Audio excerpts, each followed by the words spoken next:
الله أكبر الله أكبر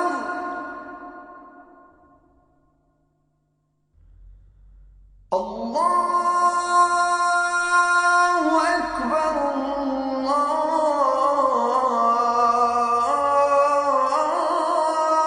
الله أكبر. Hello and welcome to another edition of Let the Quran Speak. My name is Sophia, I'm your host. The Obama administration made an announcement recently that religious institutions should issue health insurance for birth control. This decision has led to much controversy and conflict, with members of the Catholic community arguing that contraception is against their religion. What do religions have to say about contraception? What does Islam have to say? And should religions even care about contraception? We'll be looking at that a little bit later in the show. Also, a Saudi man faces charges of blasphemy and apostasy for tweeting about the Prophet Muhammad. What does Islam have to say about individuals who are disrespectful towards the religion? Should they face punishment? We'll be looking at that also later in the show. With me is Brother Shabir Ali from the Islamic Information Center. Brother Shabir, welcome to Let the Quran Speak. A pleasure to be on. Now, let's deal with this issue of contraception because it's led to much outcry from the Catholic community. What do religions have to say about contraception? Well, generally, all of the major world religions were shaped in eons, in time past, and in ancient societies, it was very important to grow, to become large, to become strong in number. And so, as the religions were formulated, part of the teachings of many of the world's major religions was that you should multiply and be fruitful, you should grow and become large as communities. And the idea of birth control was thought to be something detrimental to this natural growth. Mm-hmm. So do you think this is common amongst all religions? Are there some differences amongst religions? It seems that many of the major world religions do have at their very core or in their fundamental principles the basic presumption that people will have many children. In the Bible, we read that God said to Adam that he should be fruitful and multiply.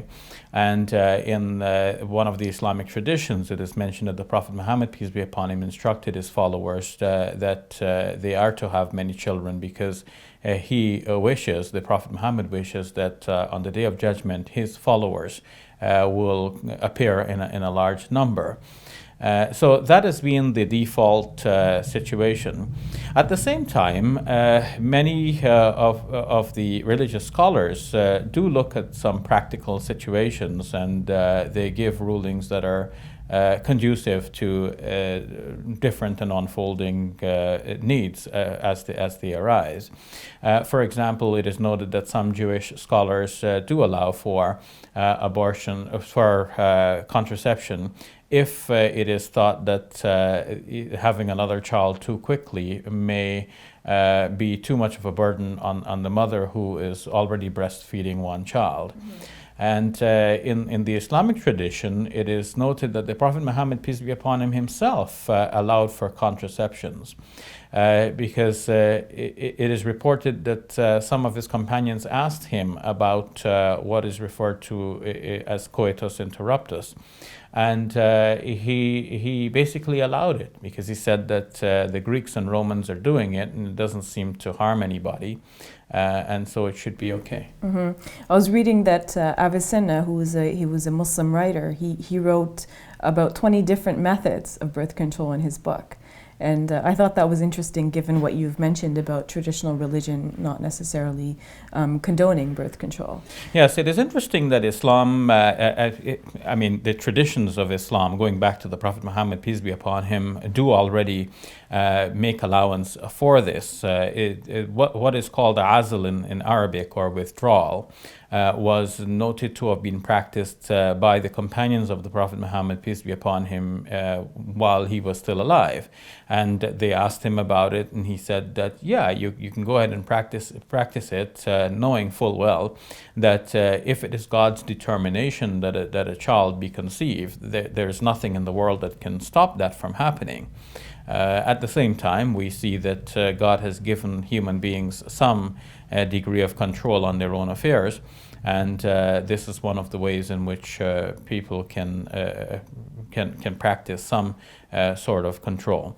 Some of the Muslim scholars mention reasons that may be applicable, reasons for which people may want to practice contraception, similar to what we've already mentioned regarding the Jewish scholars, for example, that mother is already breastfeeding, so give some time before another pregnancy ensues. Would there be economic reasons? There could be economic reasons. There could be reasons of health of the mother. They could be a simple reason may be that the family, for their own personal reasons, the family is not ready yet to have a child and to bring up a child. Sometimes it was even mentioned that the good looks of the mother might be compromised by a pregnancy, and for this reason, if the couple wants to delay pregnancy by their mutual consultation, then there's no harm in that. It seems like even religions that saw birth control as permissible in some circumstances also had restrictions upon it. So can you talk about those restrictions a little bit? Or perhaps when it was not allowed to control birth or have contraception? Oh, of course, when it was not allowed, that means it was the basic restriction was there against contraception, right? It was presumed but that some religions had limitations. So, for example, in Islam, I think you couldn't do it. You couldn't have birth control just for the sake of poverty, for example.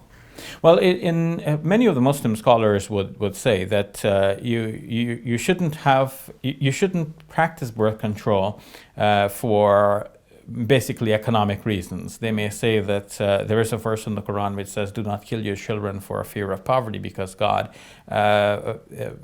provides for you and for them," meaning for you and for the children. But that's a prescription against killing children, and contraception is not the same as killing children. It's just preventing the conception of a child, right? As opposed to having a child already and then killing the child. So if we talk about the idea of having trust in God and the belief that God is the one who provides for you and for your children, that is a given. This is what we need to have as Muslims. We need to believe that God is the one who provides. But that's a separate question than the question about specific things, because you might do specific things. You might take this job and not the other, knowing very well that God provides for you, or you may not have a job at all and you might still believe that God provides for you. So whether to have a job or not, this is a separate question than the belief itself that God provides for you. So the restriction that says that you cannot practice contraception because God is the one who provides for you and you should believe in that, there seems to be a disconnect between the two issues. What about the question of sexual activity having value without being connected to reproduction? Well, this is one of the issues that continue to be discussed in the debate, especially among Catholics, because it was thought by some of the church fathers that sex is a bad thing, and that through this activity more sin enters the world.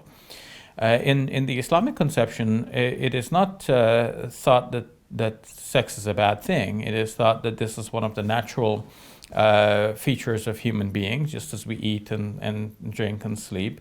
These are natural human functions, and it's to be enjoyed within normal limits. The normal limits prescribed in the Sharia is that one gets married and then one can have intimate relations with one's spouse, and this is halal or permissible, and even a gift from God to be enjoyed. It is even mentioned that the Prophet Muhammad, peace be upon him, has said that when you do this, you even get reward from God. And his companions were puzzled at this, and he said, well, don't you see that if you did it in a haram way or impermissible against the Sharia, then you would commit sin thereby.